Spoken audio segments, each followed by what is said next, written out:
Hey guys, welcome back to We Watched the Movie. I'm Mike. Hi, I'm Jay. Hi. And guess what? We're bringing you a Deadpool 2 review. You guys expecting that? I bet you weren't. You thought that we were going to bring you some kind of bullshit The Notebook review, because we have never done that review, and I'm still sad about that, Mike. Why haven't we done that? What do you want? I want us to do it. So, Deadpool 2. What can I say about it? Really, right quick. Look, a couple of indie filmmakers decided to make a movie called Deadpool. No money, nothing. It became a success. And then they made Deadpool 2 on a less budget. And it became a success. And nobody actors named Ryan Reynolds and Josh Brolin were heralding this Deadpool 2 movie.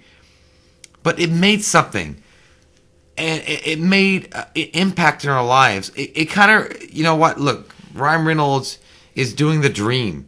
He's putting a dick in the cinnamon buns of Hollywood. I like Cinnabon. Cinnabons are great too, but he's putting a dick in the cinnamon buns, frosted, not glazed, butt cheeks. Hey, what is the difference between frosted and not glazed? giving a fuck? No, really, what's the difference between frosted and glazed? Because glazed are like shiny and frosted is powdery. No. And it's like, well, I think the main difference is I really think the main difference is because when you get glazed donuts and you eat it, you feel fat and you feel disgusting because it's all greasy. But when you get frosted donuts, you don't feel as bad. Even though you have white powder on your beard cheeks, you still feel okay. And if you're a woman, you have frosted powder on your lip gloss, but you don't feel ashamed. You can lick that off. I don't know who I am anymore. Anyway, Deadpool 2, guys. That's what we're bringing you, and I'm feeling very... this is the one movie, while I was watching it, I didn't know what to expect. I mean, we all feel that way going into a sequel to such a successful movie as Deadpool was. I was erect for at least 15 minutes of the movie. I had a boner. A lot of the boner came from the fact that it was an extravagant, amazing movie. And I can't get over it. I can't get over Brolin. I can't get over fucking Reynolds. I can't even get over Colossus's butt cheeks. They were nice. And I will sink my wiener right into his face. When you touched them, they made ting. So, they made a ting sound. No, so okay. We're gonna go first off with a non-spoiler review for this, and just give our thoughts about the movie and all. And then at the end of the review, we'll put our non-spoiler thoughts. What? And then I didn't know this. In the description, I'll put at the point when we start to talk about spoilers. I'll put that. So if you guys just want to skip to the spoilers, then look in the description box. But yeah, what a piece of shit if you do that. This movie to me, and I put this on Twitter. I think that for me, this was it was T2 Terminator 2 worthy with the thumbs coming up with the lava. It was worthy of Terminator 2 status. If Terminator 2 was the butterfly knife that you bought at the flea market as a 9-year-old boy, like it was T2 in all the fucked up weird glory that it could be. Like this movie, it was better than the first movie, and we gave Deadpool 10. We gave Deadpool 10, and I give this a fucking 10.5. Like, I love the first Deadpool movie so much, and even though it's a 10 to me, I can watch it and go, it still felt like such an origin. Like, it felt like it was going, hey, here we are, we're R-rated, we're fucking nasty, we're gonna make dick jokes, and we're just gonna love that. And we have a low budget, and everything else is gonna kind of fall into the background. And this movie was T2 to me of Deadpool, because you remember the first Terminator movie, 1980, whatever. 84. Came out. The year I was born. The year fucking respected. The year of our Lord. The first Terminator movie came out, and it was awesome, and it was badass, but it didn't have that budget, it didn't have that supreme action effect. T2 is the movie that people talk about as being one of the greatest action movies of all time, maybe the greatest action movie of all time. And I feel like this movie delivered in that aspect, dude, because it had the budget, it had the amazing fucking special effects, and it was ballsy enough to keep that original just not give a fuck attitude that the first movie had too. And it was beautiful. It was everything it possibly could have ever been in my life, and I appreciate it into the night, and I want to suck its dick. I don't have any problem with you wanting to suck a wiener. I don't even want to suck dick. I mean, you want to suck a dick, you can do that. Metaphorically. I mean, in today's world, suck it. suck that dick hard and swallow his children. Or hers, depending on if Sheena was a man. Yeah, I feel the same way. I mean, I think that Deadpool 2 was on the same level as Deadpool, the first one. It's I'm in a really weird position right now, guys. I need a moment to process things. Because it's like, to me, and I know you fuckers will fucking disagree, but with Ghostbusters 1 and Ghostbusters 2, I enjoyed both. They were both bomb ass. They were fucking amazing. I feel the same way with this one. I feel like I want to have its children adopted because I'm a man. But I still want to have its children. And at the end of the day, Deadpool 2 just gave you more than you were expecting. Like, it gave you what you were expecting, I suppose, with Deadpool 1. When you're but expecting, then it gave you family. What to expect when you're expecting? Yeah, that's a great fucking book that I never read. You should read it sometime. I know. I need just for fun. Just put it next to the toilet and just go, you know? I like coloring books. But yeah, it was one of those movies that when you went in and seen it, you were like, Deadpool 1 was so good. It was so amazing. It was so great. It was so unique and different. Deadpool 2 is probably going to succumb to the Hollywood curse and just be a bullshit movie. And just kind of... You think it was going to suck?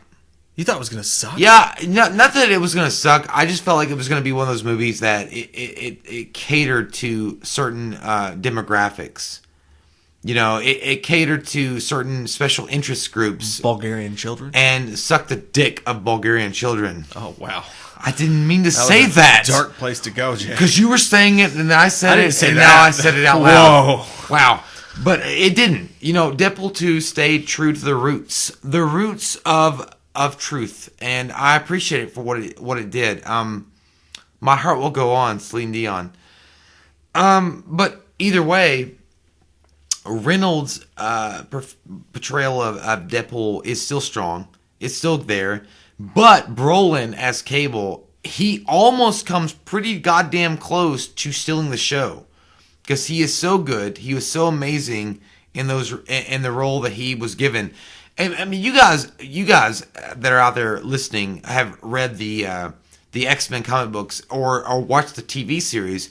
And when you saw Cable for the first time, whether it be in the comic books or the cartoon, Brolin nails that shit. Like, he fucking nails it all the way to the wall. And you wondered why you were straight. Kind of situation. He felt like Cable. He really did. He did. He felt like Cable when I touched him. Or that could have been a live wire. But either way, I had a good time watching it. I don't think that anybody that ever... Like, if you go and see this movie and you love the first one, if you watch this movie... If you don't get the jokes and you're not into it, I mean, you're not a fucking American. You're a goddamn communist and go back to fucking Russia and die. You piece of fucking shit. You bag of shit. Goddamn Harvey Lee Oswald. You fucking butt slut. Jim Jones. Get out of my face. No, that is true though. But like if you like the first movie, you're gonna love the second movie. Yeah. Like there's no doubt about that. The second movie is like, I mean, I guess in a weird way, it's what all sequels should be, right? Like when you get a sequel, it should be bigger, faster, better, stronger, right? Mm. And most sequels, they play on that fact, and the story's not there. But in this one, they have a lot of surprises. Like Gold's Gym. They did it, yeah. They did it what they did great with this movie was like the marketing was great. Mm-hmm. They could do they could do anything. They could do the wet on wet. Like Ryan Reynolds could make a trailer based on him making fun of the what's the guy's name that does the paintings? That guy. Bob Reynolds. Yeah, whatever it is. Like, he can make a trailer based on that. So, like, they can make a trailer and not give away entire Bob plot Ross. points. Yeah, Bob Ross. Like, they could do the Bob Ross trailer, right?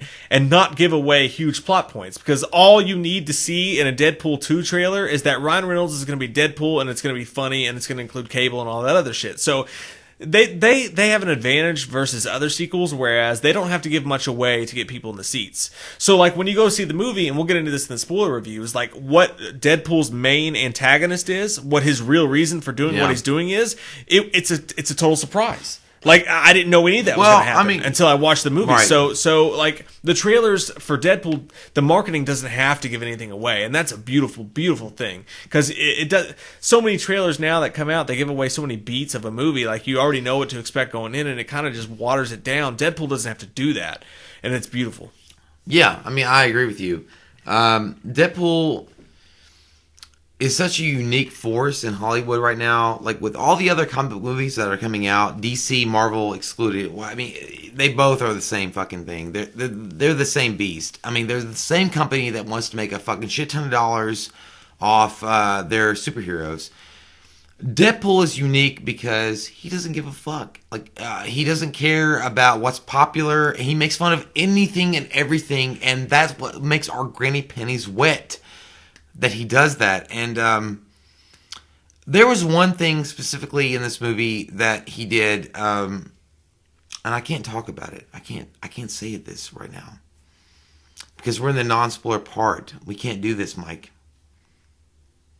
We can't do this. Okay. But you were so willing. Okay. Okay. But he does pretty much give a middle finger to Hollywood with what he does. I mean, he actually goes back in some ways and fixes things. That's not a spoiler. And makes things right. That's why Deadpool is unique and different, is because you can see yourself in Deadpool way better than you can see yourself in Daredevil or Captain America or Thor or Batman or Superman. Deadpool is the everyday superhero. And that's what's so unique and special about Ryan Reynolds' portrayal of Deadpool. And I think that's what attracted Reynolds anyway to the part of Deadpool. But at the end of the day, this movie is fucking incredible. It really is. I mean, not the fact that it's just crude humor, American Pie style, how's the pale ale kind of situation. It's unique and different and cool because of the relationship that are formed throughout the movie, and it shows that it doesn't have to be all candy ass and really bullshit and fake to form relationships with people throughout a film and make it seem realistic. They do it very well, and it makes more sense than some Marvel movies that have come out before and DC movies as well. They don't feel the need to get caught well, up. I just want to explain. I don't want people to think like, where the fuck is this asshole going? You know, and most people have said that. Where am I going? Explain. I don't think that. I think that the special thing about it is that it doesn't get caught up in like the we're a sequel, we're irreverent, we're making fun of shit, we're constantly making fun of shit, we're different, ooh ah. Like it has the balls to take a serious anchor to the movie. It like has some serious moments in it. Like Deadpool, even though he's like he's funny as shit and he makes fun of everything, like he still has things that matter to him. They just matter on a small level. There's not like this worldly being. There's not a Thanos that's family. Family, dog. That's gonna end the world. Like it's this very personal thing that you get with him, and like you just relate to him on a level that you don't relate to other superheroes. And he doesn't give a fuck, and he's not ashamed of what's wrong with him. Like he lets his flaws hang out, like he's walking around with his dick hanging out of his pants, and it's a beautiful thing. I like that. And this movie, I love dicks hanging out. You got all that in the original movie, but in this movie you get a little bit closer to Deadpool. Plus, you get the extra special effects of the movie. Plus, you get like these amazing action scenes. And this, what surprised me about this movie more than anything is that if it wasn't a Deadpool comedy, like if it wasn't a Deadpool movie, it would still stand alone on its own as a good action movie. It was a good action movie with great fight sequences, with perfect levels between the good guys and the bad guys. Like you know when you watch a Steven Seagal movie. And like Steven Seagal's so great and badass and whatever in all of his movies, but he will kill you with his hands. One of the main problems with Steven Seagal was he never had a viable villain. I mean, he was so conceited. He refused to get hit in the face. I'm sorry. Did you watch Mark for Death? Yeah, that was the only one. Yes, Mark for Death. He was very family man. He was up against it. But I would feel safe in his arms. What I'm saying though is I'd be his son.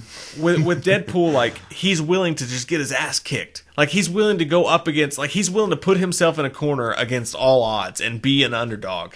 But this he's unkillable. He's got the Logan, the X-Men gene. Yeah. He's got all these great qualities or whatever. But they managed in the script to paint him into such a corner that he really and truly is an underdog, and also doesn't give a fuck about what anybody thinks. And when he goes up against the bad guys in this movie, you feel like he's the underdog, and you root for him, even though he's an asshole. And it's just they humanize him so much. It's just beautiful. And I love it. I mean, Deadpool is one of those characters that will always be unique, and is unique for a reason. There's a lot of other heroes out there, comic book heroes that people can aspire to be, or they love for various reasons. Thor, Captain America, Batman, Superman. Deadpool has always been able to carve himself into the echelons of those heroes in his own unique way. I mean, is he more relatable than the Punisher? I don't know. I mean, you guys can have a debate on that on your own. His story's been told better. Yeah, but the Punisher is one of those guys, like, you understand his motivations and why he's doing it. Basically, Deadpool is a crazy motherfucker that didn't get his treats. And he wants to, at Baskin Robbins. And now he's going to make sure the world knows he didn't get super strawberry banana flavor. Whatever. The fact is, in Deadpool 2, Ryan Reynolds takes it to another level. And, honestly, man, like, when there are emotional scenes, there's a few. I mean, there's a few emotional scenes. Not like you're going to cry and ask your girlfriend to borrow her blouse to wipe your eyes and then pretend that you weren't crying and say that ninja sliced onions in the auditorium and that's why your eyes are crying. You fucking liar. You were crying because you have a pussy instead of a dick. I got popcorn in my eye. I know. And butter. It happens. But there are moments in Deadpool 2 that actually you're like, I get it. Like, I get what he's doing it for. And Ryan Reynolds, as much as he didn't hold back in Deadpool 1, he does not hold back in Deadpool 2 to showcase that Deadpool has feelings. Like, he's not always a katana slicing ninja with red pajama pants on that will put it in your butt and not care about it later on. He cares. Like, he actually does care about people and situations that arise because of inactions. But it's so much more believable to jump into that when he's caring about a single human being than it is like, I care about the whole world, so it's perfect. Why Deadpool works, though, I think you're exactly right. Is it because it singles in onto one specific moment regarding a human rather than a goddamn global event? I'm fucking like having a PTSD moment. I gotta get my suit of armor. Oh shit! It's like that's not fucking the Mandarin. That's a weird actor guy that has a suit on, but I have to have 18 fucking suits of armor to deal with him. Fuck you, my friend. I think it's there's a movie with Matt Damon in it called I Bought a Zoo. I like that movie. Have you ever watched it? Yeah. It's actually a good movie. I know. I did watch it. It's underrated. I actually think it's a greatly underrated movie. But he tells his son at one point, he's like, 20 seconds. 20 seconds of insane courage is all it takes. And that's like sex. They actually riff off of that in this movie because the whole Colossus Deadpool thing where he's like, I'll take 4 decisions in a man's life. I can't remember exactly what it was, but no, honestly, this movie's it's a 10 to me. I think it's even better than the first movie because all this movie is to me is you took the first movie on such a small scope and a small budget, and we'll get into the crazy shit they did and the spoilers, but they expanded it. They took it to T2 action movie level and kept what was so great about the first movie true. Like they didn't they didn't puss out on anything. Yeah, basically. They didn't go like cock balls in their butt. Mm-hmm. Right? I've never had cock balls in my butt. Well, you're a butt slut, so I thought I don't know if a lot of people. So yeah, they didn't go crazy with it. You know what? I'd say a small percentage of the world has have cock balls in their butt. They do. Very small percentage. It's not small. It's an indigenous franchise. I think it's the majority. Yeah. But either way, no, they didn't go bullshit on this. Like, they gave us a pure sequel, and they made it better than the first one. You know what I mean? Because we all love, and I'm loving your fucking eyeball right now for the fact that you mentioned T2. Because Terminator 1 was amazing, but T2 was so much better. T2 is better than Terminator 1. That's what Deadpool 2 is. They took and expanded on the story of what they presented in the first film and made it more fleshed out. They made the characters more likable and recognizable and relatable even. And they took something that most people would say, you can't make this better. And they did it. They did it. So it's a 10 for you too then? Yes. I was getting there. But your face interrupted my face, when I was talking. Get it out of my face. But yes, it's better than Deadpool 1 by a slight margin. But, you could also say that Deadpool 1 and Deadpool 2 are the same continuation of the same story. So, you could put them together. Like, Terminator 1 and Terminator 2 are the same fucking story. But it's a continuation of the story. Game of Thrones. George R.R. Martin that didn't eat a lot of fried tacos. He looks like he ate a lot of fried foods to me. He looks like he's eating a lot of fried foods. Jay. Yes, a lot of fried foods. DP2, go fucking see it. It's a great goddamn movie. It's what you want in your life. It's the Fast and the Furious from Paul Walker and that whole situation when he says goodbye and you see them cross on the intersection. That's what it is.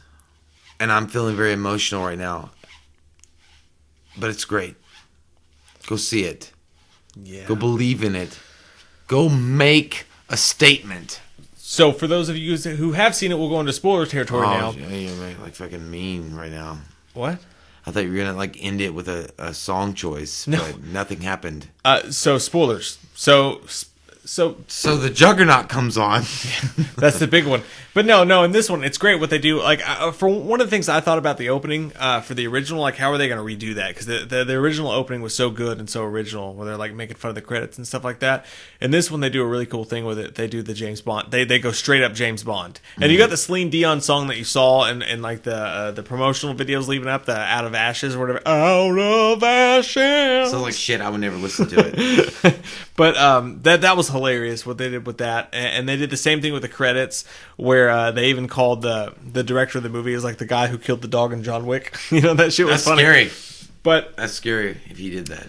That was good. That was funny, and the whole thing that they kept kind of hidden in a weird way, which was kind of clever, I thought, was, and it's a standard plot-driven storyline, was when the movie opens, you see Deadpool going to Japan and all over the place and just fucking up bad guys. And there's one specific, he's killing a lot of things. There's one specific tracking shot in a warehouse where he's fucking up bad guys left and right, and this shit's hilarious. It's beautiful and it's wonderful, and it's one of the greatest things I've ever seen in my life. But then from there, a bad guy goes into a safe room, and Deadpool's even like, a safe room? Are you fucking serious? And he's like, well, I've got, it's my anniversary. I think, you know what? I think that if you and I were heroes, I think that we would be the same way. You would stand up on a fucking cardboard box and be like, I can't die, motherfucker. I just killed your whole goddamn crew, and you're in a safe room. Can you just come out? Yeah, so I can do my situation, and so I can get to my situation, because you're ruining everything. Thanks, bitch. Thanks a lot. So he goes to his. Yeah, thanks. He goes back home, and his girlfriend from the first movie is waiting on him there. And, she's hot. Yeah, she's so good looking. And there's a funny scene where they're watching TV, and he's like, Frozen straight up ripped off this song. This is bullshit. Oh yeah. Father, can you hear me? Yeah. And then the bad guy that he let live, sends his cronies to come kill him, and they end up accidentally, shooting and killing his girlfriend. Accidentally, he says, with quotations. Yeah. So, and that's a beautiful thing, because they didn't show that in the trailer. And I feel like in any other movie, to just do the trailer, that would have been a beat. This was a surprise. I didn't expect her to die. And he gets fucking pissed, and they paint him with nothing, and he's pissed, and he has nothing to live for, and he wants to die, and he blows himself up, in his apartment after eating toaster strudels. You can't go wrong with that. But he can't die because he's fucking Deadpool. And then he in his depression he goes to, and what's an hilarious scene, he goes to the X Mansion.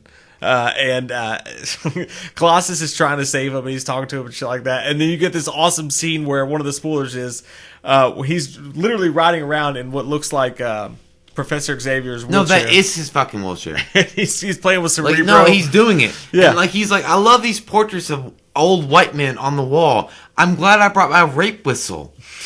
like honestly, honest to God, that would be you guys and me riding around on Professor Xavier's fucking weird wheelchair through the Xavier mansion. And he's like, you guys have a shit ton of pictures on the wall of old white men, and I need a rape whistle because it's weird. And then he knocks over a statue, and he's like, that was broke when it hit the floor. And then, by the way, what's also funny about that particular scene that's going on is that when he's bitching about 20th Century Fox not giving an extra coin to have more X-Men in the movie, except for Colossus, there's one small moment in the movie when the double doors open up and you see all the X-Men from Apocalypse in the room, and they shut the door. That's fucking awesome. And by the way, they don't want I got erect more on that one. I'm going to fucking put it in your ear. Right now. It's just funny because they don't want they hear Deadpool out there and they don't want him to know they're there because they don't want to talk to him. Yeah, it was the Beast that used to be Jennifer Lawrence's boyfriend. Is he still? Probably not, because he has a weird blue dick. But he was the guy that shut the door. God damn! I mean, can we get better than that? That was so good. I mean, that was a really good mic. I mean, that was really good. I loved it a lot. In the video right here. Okay, I'm done. But so Colossus is like, I'm not going to give up on you. And they take him, and he's like, we're going to make you honorary X-Men. And they take him. He did. Like he's such like he's the worker. Like when you start okay. No. Colossus in this movie is like the guy that when you start at Food Lion. Like when you start at Food Lion, he's the guy is believing in you. He's like the guy that's like the head of the people that bring in the food late at night. You know, they made it a little deeper though. Can I just explain my thought? Go ahead. Go ahead with your Food Lion explanation. I'm ready. Okay, Food Lion. Make a drink. Yes. Okay, go make a drink. So Colossus is the Food Lion manager in stock. Manager stockroom guy. Supervisor, whatever you want to say, supervisor food guy. And he's, when you start the job, he's like, you can do what you want to do, right?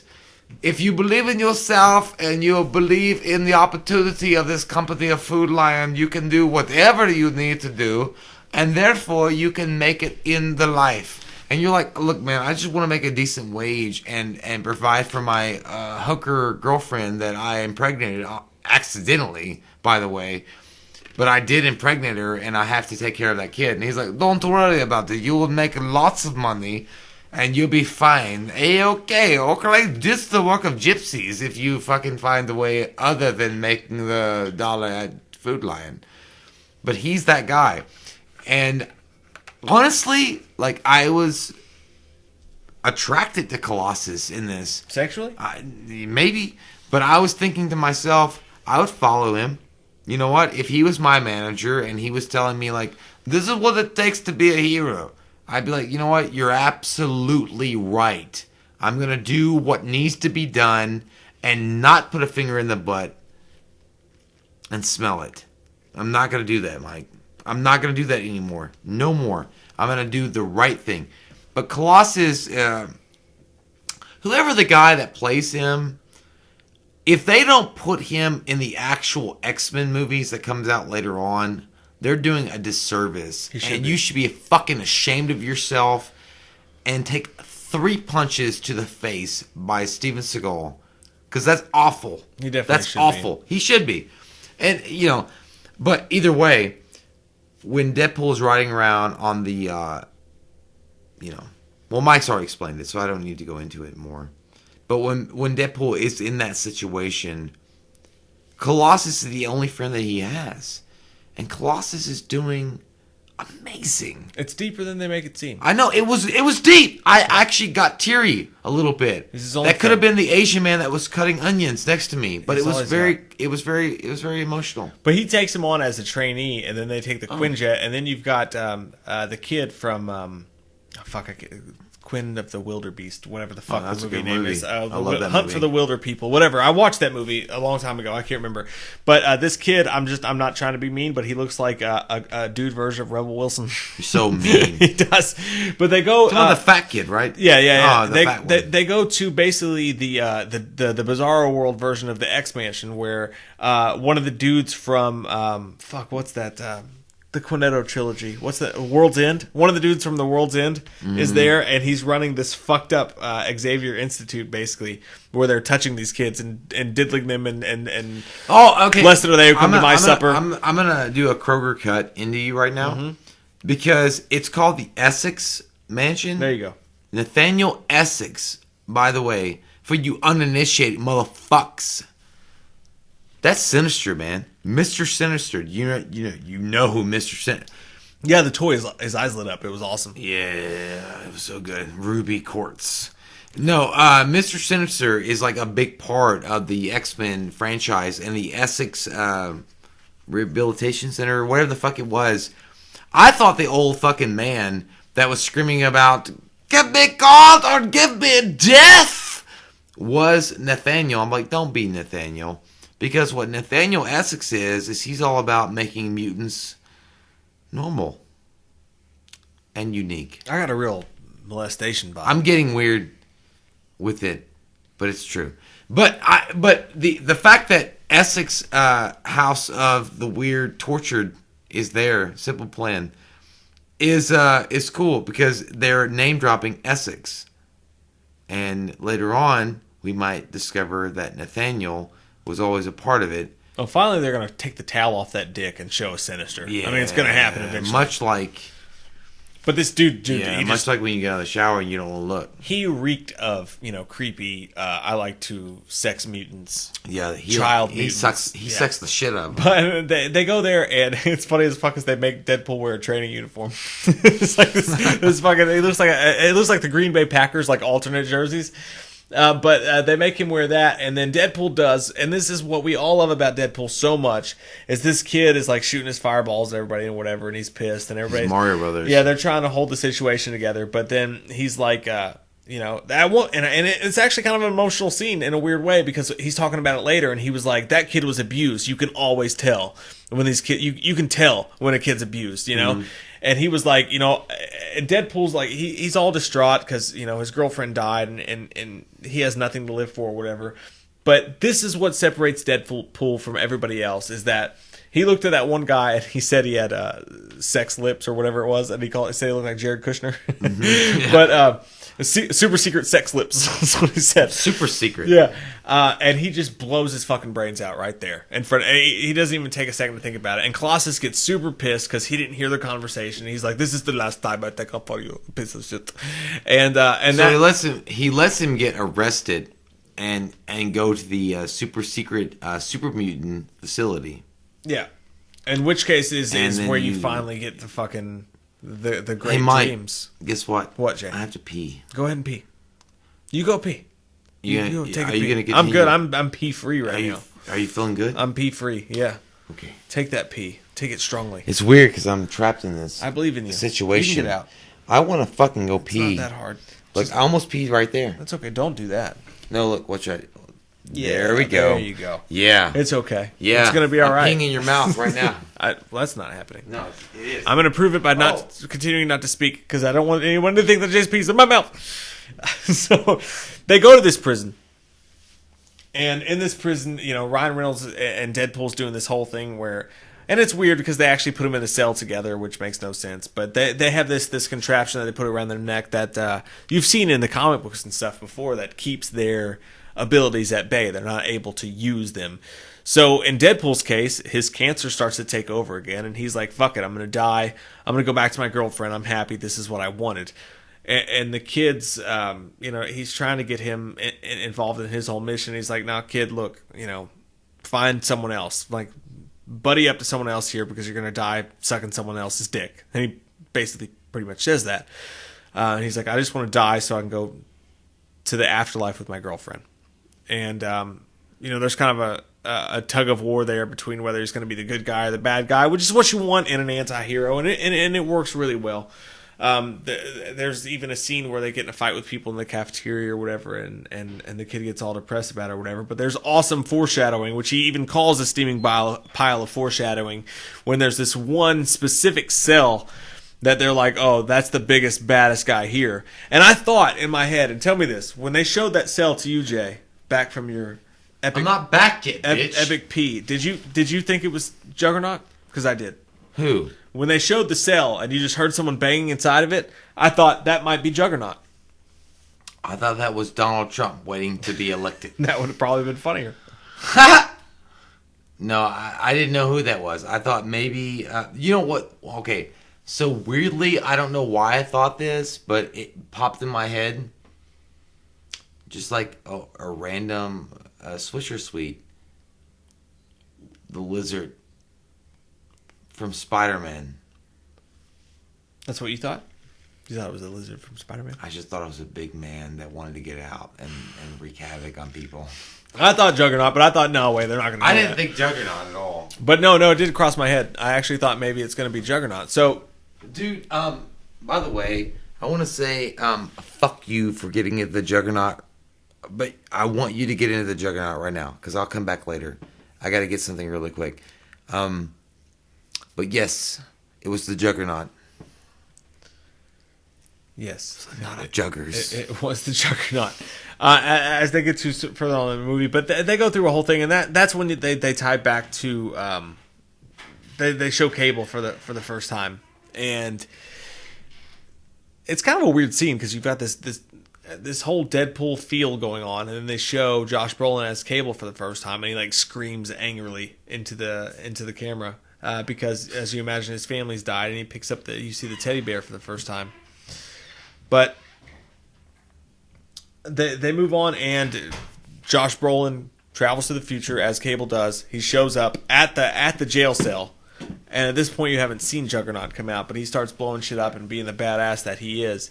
And there's a little bit of a moment where Deadpool's like, I'm going to protect this kid from this guy, but everybody kind of assumes he's there for Deadpool and not the kid. And when he shows up and he says, I'm here for the fucking kid, I'm here to fucking kill the kid. He kills a bunch of people. There's a badass fight scene between the two of them. And what's cool as fuck, dude, is that when when Deadpool goes to attack him off of that fucking ledge and he falls down off that table and you see his neck get cracked and his back get cracked, that was fucking gnarly. That was bad. Like it just felt like my Monday mornings. Mm-hmm. Like the way he looked was my Monday mornings going to work. I think everybody can relate. It was absolutely devastating to see him like that. It was Gnarls Barkley. And you're like, hey, that's the way you that's the way you look when you're waking up and you're like, my alarm's going up at 7:30. I have to be at work at 8:30. Fuck my life. And he looked like that. But yeah, you're right. When Cable showed up and he's fucking up the prison facility and he fucks up Deadpool to kill the kid. Man, I'm telling you what, that felt like the X-Men animated series. Like, you know what I mean? Like one of the episodes from. That's why Deadpool 2 was so cool. Like that scene specifically in the prison, it actually felt like an animated series from the X-Men. Like bum bum bum bum bum bum bum bum bum bum. But with a little bit more rated R blood in your face and loving it. It was so cool, man. It really felt like a Saturday morning cartoon come to life. And the best part is it didn't feel like an Avengers fucking tie-in to a future universe. It was just cool for the sake of being fucking cool. And nothing against Avengers or, Infinity War or whatever. Like that it will be the standard. I mean, it will always be the standard now forever. DC might make something better. But if they do Injustice, they'll kill it. What? But anyway, I'm just saying, like, this felt like a true representation of those cartoons that we all grew up on. You know what I mean? Like, Cable or Bishop coming back in time and fucking shit up and whatever the case may be. And then in this particular instance, it was Deadpool that was stopping Cable. It really did feel like a comic book come to life, more so than some of the other ones. Like, it felt true to the roots, right to the root. And, what a man, what a man, what a man. What a mighty good man. What a mighty good man. Yeah, it felt like that. That's what it feels like. Yeah, it felt like like a virgin butthole that got clapped. Oh, I don't know about that. In the shower when you weren't expecting it. Really? Shawshank Redemption. Okay. Yeah. All right. Andy Dufresne. To each his own. Got out that I don't one night. claim this moment in my life. I don't know what he went through. It felt amazing though. Anyway, it was cool. Anyway, look, that scene showed a lot of cool things. Like the fight between Cable and Deadpool. When Deadpool gets that neck collar bullshit off his throat, and he's able to fight Cable on a actual hello superpowers. Yes, when he's able to fight Deadpool on the superpower level, it's badass. And there's one scene, it's subtle, but when Cable is like, "What do you care about the kid?" And he's like, "I don't give a fuck about the kid. I don't care." And then the kid hears him, Oh, I hate that shit though. Like, I hate that in movies. It's very gay. Like, yeah, no, what? It's very gay. It's very gay. Just say gay one more time. Just one more time. Just do it. Just get it out. Gay. Thank you. It's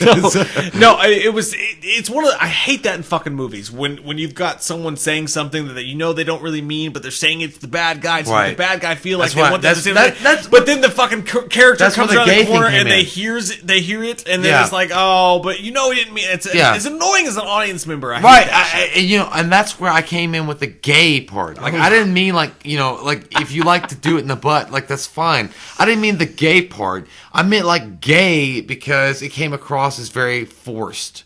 You know what I mean? Like, very obvious that they were going for, like, hey, this kid's gonna overhear some bad shit and he's gonna, like, prom queen bullshit. Like, the girl got elected for prom queen and then she runs over to celebrate it with the man that she got elected prom king with, and he's like talking to his best friend out in the outskirts of the curtains and saying, "I don't want to fucking date this bitch. She's got chlamydia." But he doesn't mean it. He's just trying to sound cool in front of his friend because his friend has naked pictures of his mom. But no matter what, I will love you forever. But she doesn't hear what he was thinking, and she runs away. Yeah, you're right. It was very forced. That part was very forced. I just hate it when movies do that. I hate that too. Yeah. You know what? I fucking hate that too. Yeah. Let's have Jolly Ranchers together. I don't want that. But no, I don't either. But either way, that was a very and if it had been made a joke, in that one specific scene, they could have made fun of that. Yes. Yeah. Because it was very 80s. It was very like an 80s, early 90s. Oh, you don't want me? Fuck it. Yeah, like it was very like like the girl or the guy finding out that the girl really doesn't like him. Yeah. And overhearing the conversation. It was very like that. And then but they didn't. And that's fine, but I think that deep down that we all made fun of it, and I think he was making fun of it too. Yeah, and we go back to the Sisterhood for Wayward Girls. What happened there? You get T.J. Miller for the first time in the movie again too, and he looks kind of fat. It's weird.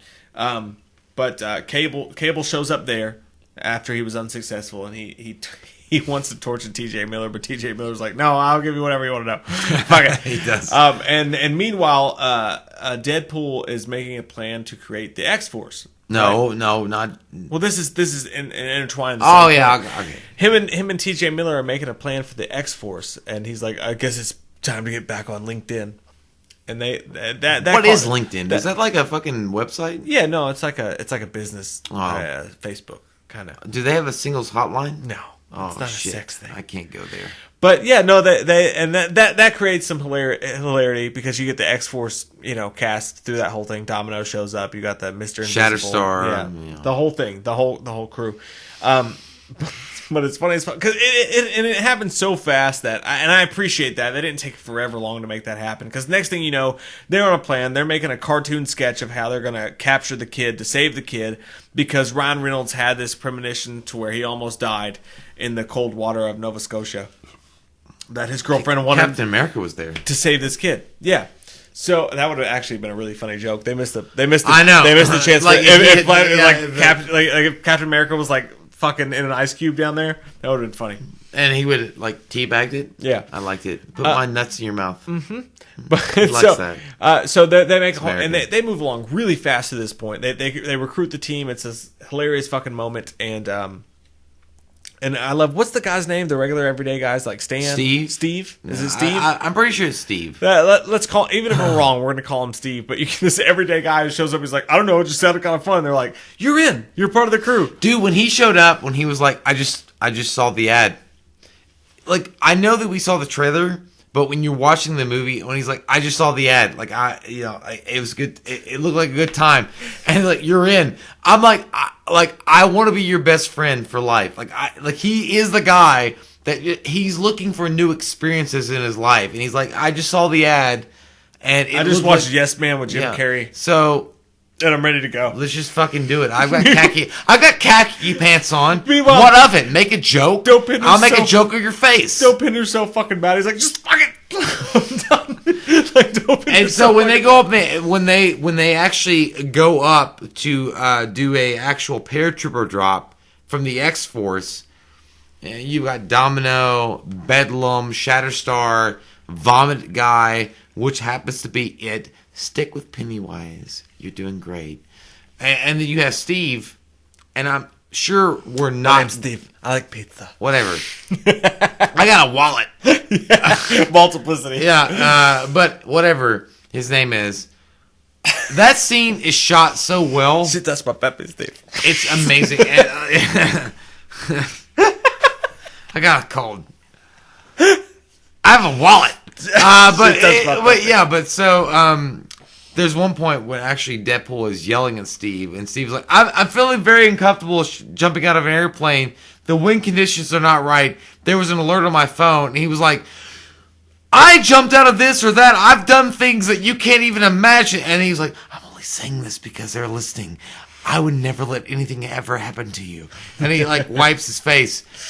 Amazing scene again. Like, there's so many subtle things that in this movie that make it so unique and so cool.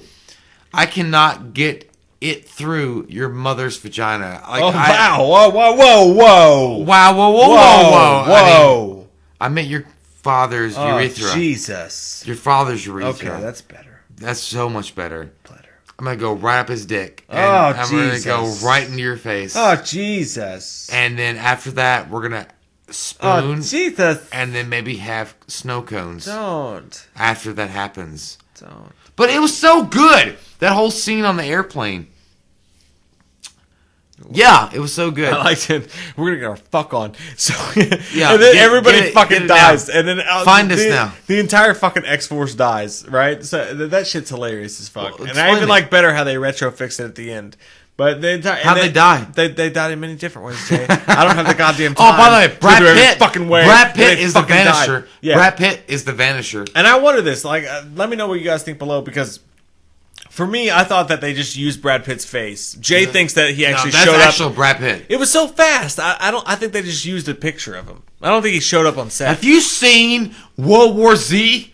Yeah. He was barely there. He was barely in that movie either. He was on Skype call most of that movie. That's true. That's like Tom DeLonge and the way they made Neighborhoods. Brad Pitt was there. But so, I don't know. Pitt. But then Deadpool ends up on a fucking moped, and then we get into we get really into Domino, which Zazie Beetz. She's hot, dude. Everybody was so pissed that she was gonna play this character. I don't know why. Like, fuck it, whatever. Well, who cares? Because she wasn't painted white. She was fucking hot. She was fucking so hot. Good. She was so good in the character, and they made the character like Deadpool literally gives you the play by play of why that character sounds stupid as fuck, while you're watching her be badass, and it's just kind of a way of showing, like, actually Domino is a badass fucking character. Domino, she has a badass like, superpower. her fucking goddamn power. Like, I don't know if you guys are familiar. I'm sure you goddamn geekaholics that love to whack your fucking pud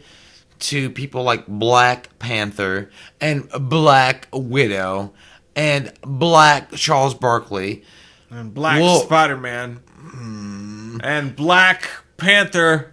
And Black Panther. There's a lot of blackness. You whack off. I hate the blacks.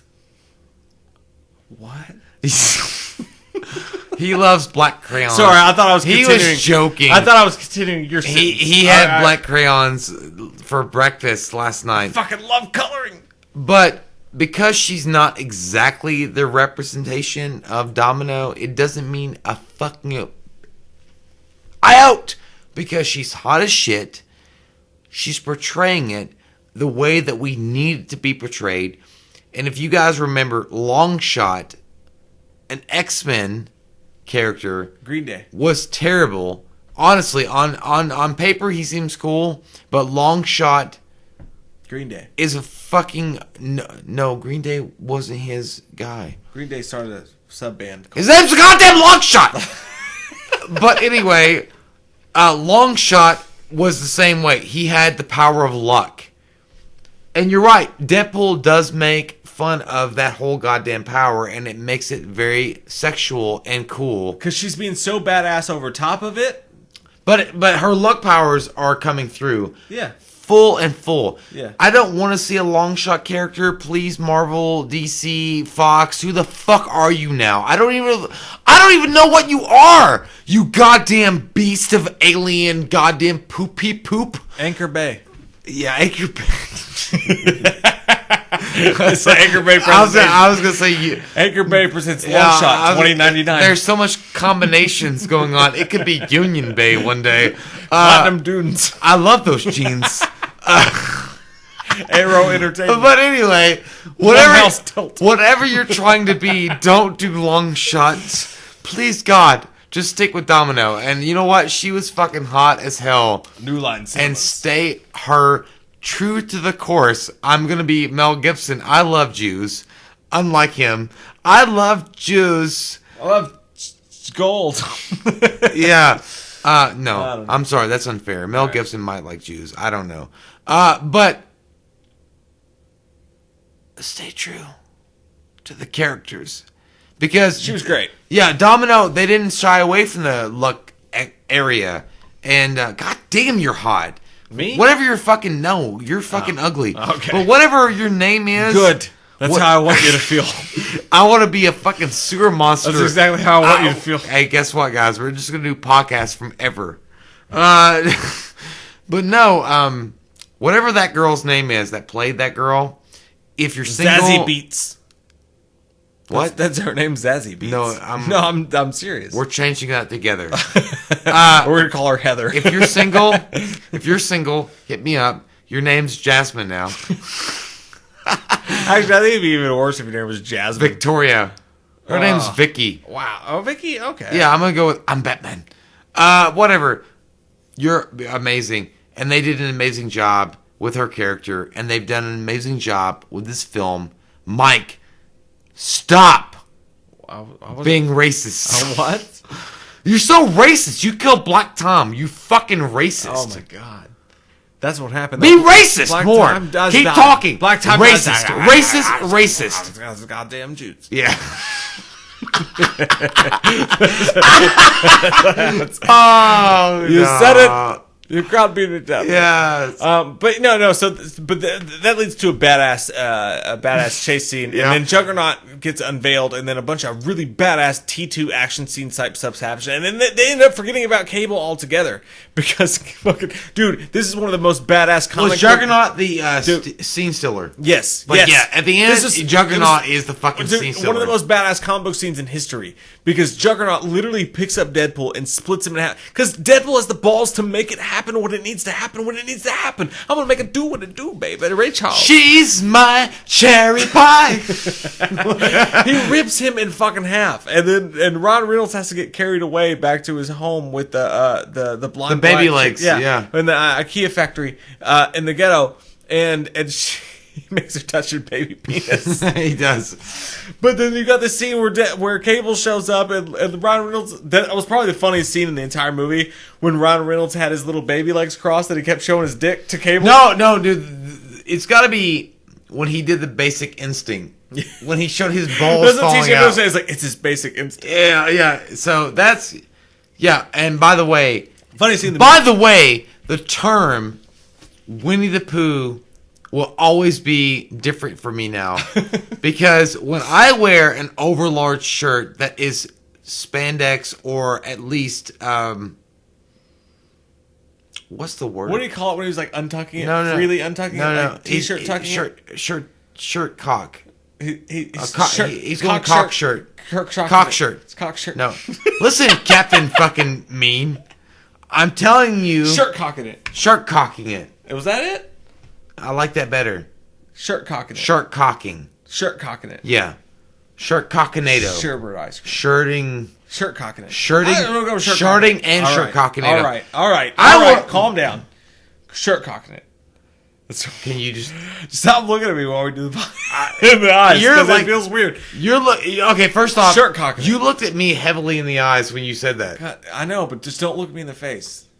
And refer. I don't to me, want to. Don't look me in the. That's what actually at work. That's what I tell my employees. I would never look. No, at you I tell them. I say, eyes. hey, that's fine. You can have off as much time as you want, but nobody look me in the eyes. You know why? Because I don't want to be fucking like having to rely on Giganta. And then by email, I make them refer to me as El Comandante. I'm not actually kidding. I do that to people. You're a piece of shit. I know. You're a bag of shit. They all get a laugh. So anyway, it's a fucking riot. Can we just get back to the Winnie the Pooh, Kirk cock thing? But then they all team up. Cable's like... So, yeah, hey. Cable shakes hands with this Winnie the Pooh with baby legs situation with Ryan Reynolds. Sure. And it was great. And they go and stop a weird fat kid from burning down an orphanage. You fat fuck. But Cable explains the situation. He's I don't care. Hey, if you could go back in time and stop the people who killed your girlfriend, would you? And Cable's like, or Deadpool's like, I hate my ex-wife. Fuck yeah, I'd fucking kill him. Oh. But he's like, just give me 30 seconds to make it right. And Josh Brolin, in an emotional version of Cable, he did a great job at that. I'm wide spectrum of emotion. I'm not going to say that Josh Brolin stole the show, but in a way, you keep wanting to go there, Jay. I do. Just say it. No, he didn't. You're wrong, but just say it. He did. Be wrong. Be bold. Macaroni and cheese. Fucking drink this drink. You fucking rape artist. What? Yeah. You poisoned my drink. Sure. What? What? No. He didn't. But, Brolin, I almost farted. Right there. Did you hear my stomach? It went... Don't. No, but anyway, Brolin almost stole the show. He almost did. But he didn't. It was good. Ryan Reynolds still steals the goddamn show. He steals his own show. Can I just talk? You're not talking. Can you just shut the fuck up? All right. Wake me up when you're done. I'll wake you up tomorrow. Get through it. Go away. Go on. Get out of here. Go peace. Away. Make peace with your own sentence. I'm gonna finish. Unfriend you. Go ahead. So anyway, I hope you get depression in your fucking knee. I really do. So anyway, look, Ryan Reynolds was great. He was amazing. He portrayed the Deadpool character again, without a doubt, the best Deadpool that you could possibly get. Your dick is hard. But Josh Brolin with Cable, I felt like he played this part better than Thanos in Infinity War and brought a whole new wrinkle to the timeline and caused such a ruckus that Charles Xavier might grow hair again. That's what I'm thinking. It was great. That's what I'm thinking, Mike. It was a great performance. I enjoyed it. Get that turd out. I'm good. You're almost there. I'm happy. Okay. Yeah. But what do you think? No, they decided to team up, which is a beautiful thing because it just showed that, like, you know, Deadpool's an anti-hero. You know, Cable is in a weird way an anti-villain. He's definitely an anti-hero. Like they tied into the same thing, and it was beautiful to see them team up together and that whole fucking shebang. So then we go back, and all he wants to do, and I feel like I've seen this in a plot of a movie before, but all he needs 30 seconds because if he can just stop the kid from having... fat kid. Yeah, if he can stop... the fat kid. Young Rebel Wilson from having that one fucking kill. If fat young Rebel Wilson as a male. Young Rebel Wilson is all you have to say. You don't have to say anything. She's universal sexual. But if you can just stop him from having that one kill, he won't go bad, and then he won't turn into this evil being that ends up killing Cable's whole family because of his power. So that's what they do, and they go back and they stop him, and then... But he's teamed up with with Juggernaut at this point, and Juggernaut is such a fucking badass. God and damn! Colossus shows We cannot up. talk about Juggernaut more. I know. We can't even talk about the CGI fucking fight. Seriously, fuck you in your mother's mouth, because fuck you. She paid for Dude, it. the CGI in this movie is so much better than it is in such bigger movies. Like, the way they did Juggernaut in this was so fucking dope. Dude, it was so I know. good. I know. I went at least 3/4 hard and nutted a bit. Yeah. I You wore your white pants. I lied. I did not Even though wear it's my not- white pants. I was wearing brown pants. That's why it was released before Labor Day. I pooped. What? Yeah. Sure. That's what happens Uh-huh. when I erect and, Good. and come. In all seriousness, dude. But seriously, yeah, you're right. Juggernaut was so good. He looked, and they redeemed that whole bullshit from the Last Stand. Like, I'm the Juggernaut, bitch. Yeah. Even though I was expecting that line, dude. The Juggernaut in this fucking movie is so goddamn good. Like, he's so fucking great. They're just people, man. They're how people would be in real life. But when he was selling Colossus, he's like, I will melt you down and make you a cock ring. I'm like, yeah, you will. I believed him. Yes, you will. And I want to see how big that ring is going to be. I would be the guy, when you melted him down, how big that ring can be. That's why R-rated horror movies should exist. Because, like, when he said that, I was like, I believe that. Yes. You're the Juggernaut. Because he will. If I was the Juggernaut, that's the kind of shit I'd say. I mean, he's going to melt you down and make you a cock ring. Dude, who... I mean, you said that... fucking great that exists you said in this world. Goddamn Colossus. Yeah. And you said you were going to melt him down to make him a cock ring. He said he was going to make... A cock ring. Guys, does anybody, like, can we stop for a second? A cock ring. Can we stop for a second? No. No, in all seriousness, let's stop for a second. Okay. Like... Breathe. Just breathe. Sometimes as human beings in this world in 2018 that we live in with superhero fandom and all this shit, it's hard for us to really appreciate what we have. We live in a time where a fucking theatrical film had the balls to have Juggernaut tell Colossus from X-Men he was going to make him into a goddamn cock ring. I mean, it's like if Spawn the TV series morphed into 1,000 dicks and fucked us all with its awesomeness. Right. Right in our fucking ear. Dude, we live in, it's a good time to be Here. alive. We're here right now. It's like, stop bitching about Batman vs. Superman in the DC universe and realize how beautiful this world is. I don't care if it's dark in DC. I like the dark sometimes, but right now I'm concerned more with the fact that Juggernaut said cock ring to Colossus and fucked him up. And not to mention they wouldn't have done that in the comics, man. Yeah, they would have. Not to mention the fact. Well, in the they would have said cock ring. Not in Marvel comics. In the Preacher, yeah. Can I say that? Marvel Knights. No. Spawn. Infinity War. I want to say Spawn. but anyway, Spawn universe. Like, stop taking my fucking words from my goddamn lips. All right. Yes, all right, you're right. All right. The dark. All right. Yes, in Vertigo, you fucking Vertigo. That's what I really wish. I hope to God you get chlamydia in your butthole. That's good. Yes. What? I'm gonna name my daughter Chlamydia. Yeah, it has a good beautiful name. It has a good ring to it. It does. Whatever. Anyway, the fact that you are okay. They reinvented Juggernaut in Deadpool 2. I fucking hope on their mother's tits that they keep that true. Moving forward past Deadpool 2, I mean, obviously there's going to be a Deadpool 3. The extra credit bonus scenes, there are like 15 of them. It's going to happen. Ryan Reynolds, stop trying to overperform. You fucking sexual bitch. Biscuit. Lobster bisque. Whatever. Stop! Overperforming. I'm done with you right now. I need to move on and focus on Ant-Man and the Wasp movie coming out. You piece of shit. Stop trying to make it too good. Cool and about you. It's too perfect. No. It is a great movie. Glade pumpers. Anyway, the fact that we're moving forward, I'm really interested. This is concerning to me in one way, Mike. I'm gay. Yes, I just love buttholes. Like I'm like thinking about it all day long. No, I mean my concern right now is this. you introduce such a great Juggernaut in this movie. Amazing Juggernaut, by the way, with CG that makes sense, right? Yeah. And a character that actually makes sense behind the Juggernaut mask. Yeah. You're afraid they won't have the balls to keep them up? No. Like, yes. Like, are they going to go forward in the X-Men universe? Because Marvel Disney is acquiring. They won't. You don't think so? No, they won't. No. This is the best it's going to get. You don't think this Juggernaut... No, it's the best we're going to get. I'm going to punch you right in the fucking eyeball. Dude, I know what you're going with. I'm going to punch you right in the fucking tooth. I hope you fucking do. It's the best we're going to get. It's the best it's ever going to be. Later. This is the quintessential be-all, end-all, best you're ever going to fucking get Juggernaut, unless they bring him back in Deadpool 3.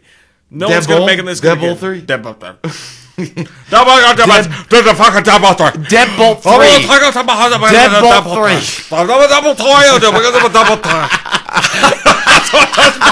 He went Korean. It's Korean.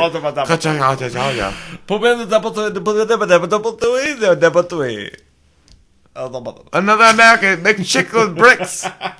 Anyway. No, look. Okay, so my question of the day.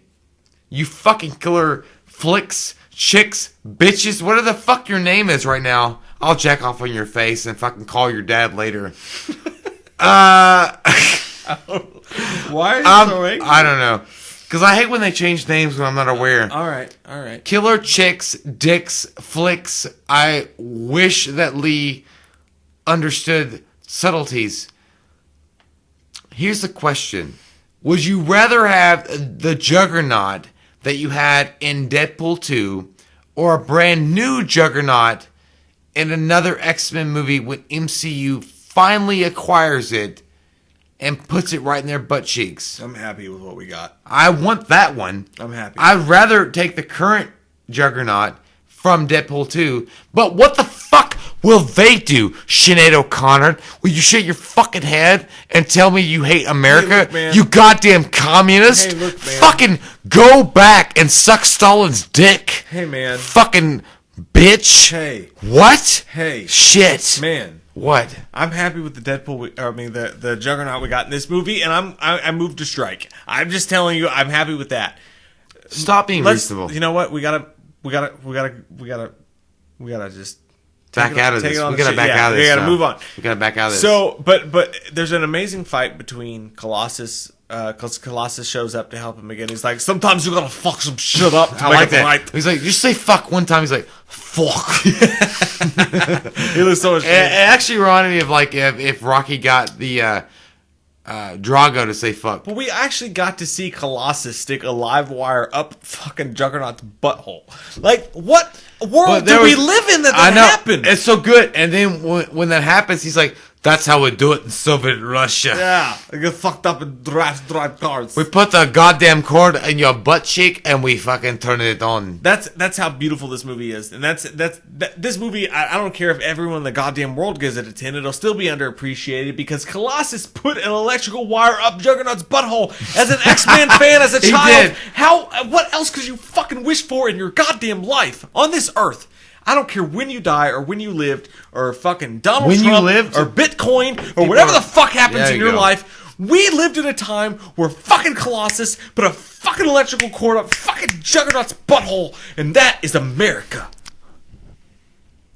Family respect. that's the world. So other shit happened, and then Dopinder was great because he kept wanting to be a part of the whole thing. There was one part when they accept Steve, and he's like, "God damn it!" and he throws like the porcelain like that. Like, dude, I mean, we cannot give enough of a wham approval to go see this movie. Yeah. If you haven't seen this movie, if you're wondering or waiting on reviews. What the fuck are you doing? Go have sex with your neighbor and then wonder why her husband isn't coming home. Just go do something and then go see this movie afterwards. Or perhaps he's watching.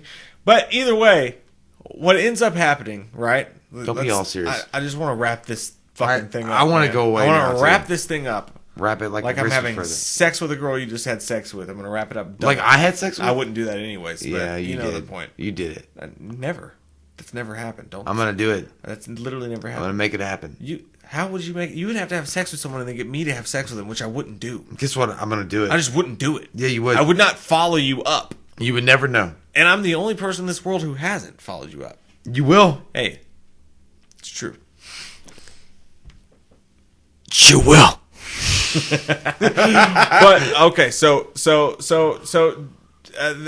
they find the guy. Deadpool tells the kid. The kid doesn't believe him at first, but then he sacrifices himself. Would you get a badass Deadpool turns into X-Force Deadpool because he gets blown up and the ashes turn him into the gray, which is pretty dope. I like that. That was a badass scene. Yeah, pretty it was awesome. Very nice. But he throws himself in front of a bullet. If you're still listening, you've seen it. He throws himself in front of a bullet, and then the kid believes him again, and then the teddy bear turns crispy clean, and Cable knows that, hey, this kid, fresh. Yeah, he didn't turn bad after all, and it's a really touching scene. And it's really dark. I mean, not dark, but it's really hopeful and dramatic and wonderful. And then there's a hilarious scene where Deadpool just won't die, and that's probably the most comic booky Deadpool scene of the whole thing. You know to what? me. I think that you're going with like the. I'm gonna get serious on your ass. I'm gonna get serious on your ass right now. That scene that Deadpool is actually asking to die, and he's reunited in heaven with his girl. Yeah, I kind of like that scene. I loved it. No, that was very sweet. It was a Sweet. Candyland. Yeah, I liked it. I mean, not that I like Candyland, that's what I was saying. But I liked it. Yeah, it was very emotional because he's like, I'm not going to be burned anymore, and then it's very Ghost. Patrick Swayze. You fucking, why do you make this a standard? But Patrick Swayze moment. Yeah. And then she's like, it's not your time. Yeah. I'm going to send you back. And your team needs you. Your family. Vin Diesel. I love dirt. Yeah. And fingers. It was truthfully a touching. Scary. It was a touching, emotional scene. And for a Deadpool movie, like, fuck you, critics. This won't get nominated for an Oscar, but it should. And that's why you guys don't know what the fuck you're talking about. And you suck shit. But those who of us who are real and live in the real fucking world know that this was the best movie of the fucking year, and it's going to remain that way, probably. You think so? Yeah, I do. You think so? This is my favorite movie of the year, Jay, and my favorite movie last year. This is better than any I'm movie going that with came out. Ant-Man the Wasp. This to me, this is better than anything that came out last year. It's better than anything that came out this year. You think it's better than Infinity War? Yeah, I do. I liked it better. I loved Infinity War. I loved Infinity War. Make them say, Don't make them me say, Don't make me do that, Jim. But I loved them both. But good. no, in all honesty, like, this won't get the recognition it deserves Oscar-wise, but it's a perfect movie. It kept you guessing. You never knew what was going to happen. It maintained this sense of fucking edge while also being completely unpredictable, while completely being entertaining and not being hoity-toity at any fucking moment. It was a perfect fucking film to me. That's why it's a 10. But and then the after credit scene, you get this whole thing with Cable, by the way, decides that he's going to stick around because he doesn't want the world to go to shit. Saves Wade. I mean, he saves Deadpool. He saves him, and then he's like, it wasn't for you. It's because, as he mentioned before in the movie, I don't want the world to turn to shit in 50 years.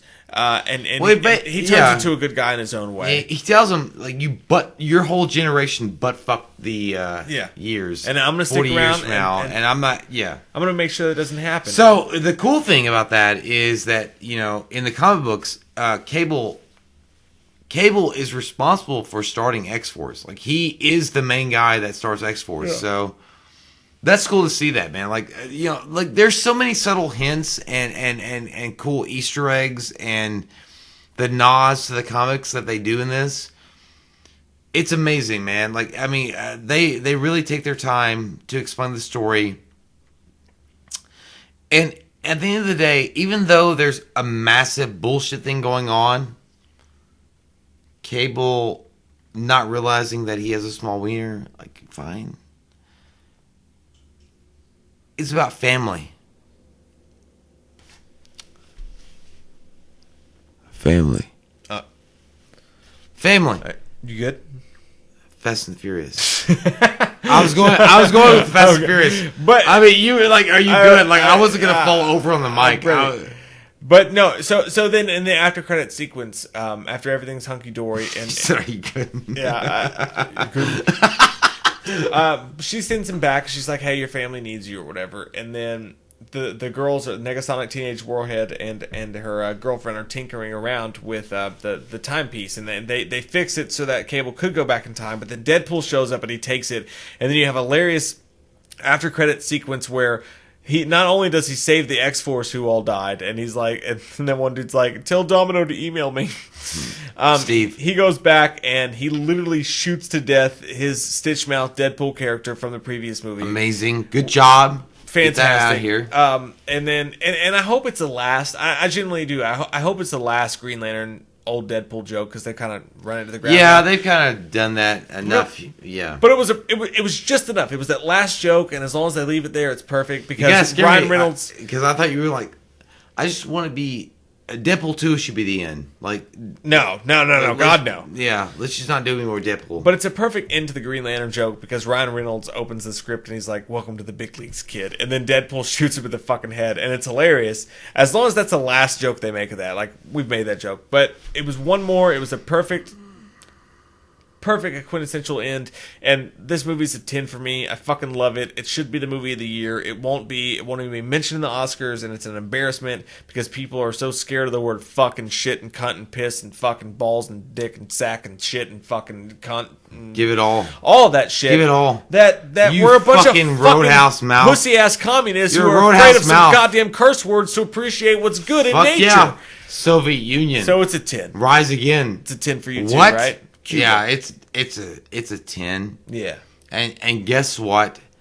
With everything that's going on right now, with all the tragedy that's happening, Jared Avengers Kushner. Infinity War. Tanya Harding. Shut the fuck up and let me talk. Terry Crews. God, Terry Crews. Froyo. Old Spice. Look, the Infinity List. War deaths,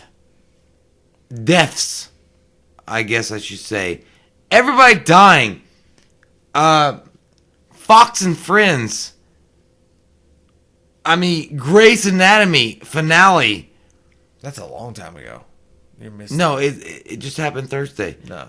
Yeah, it did. No, man. There are things that are happening, but we need an interjection. One time of good humor and good times. Making fun of superhero movies, but making it a superhero movie. This is what we need. Not what we deserve, but what we need. Comment down below with your all's thoughts on Deadpool 2. We love your fucking faces. If you're new to the channel, click that subscribe button and get some goddamn wham up in you. We watched a movie. Yeah. We watched a movie. We watched it. We watched a movie. Yeah. You know what? We did a review.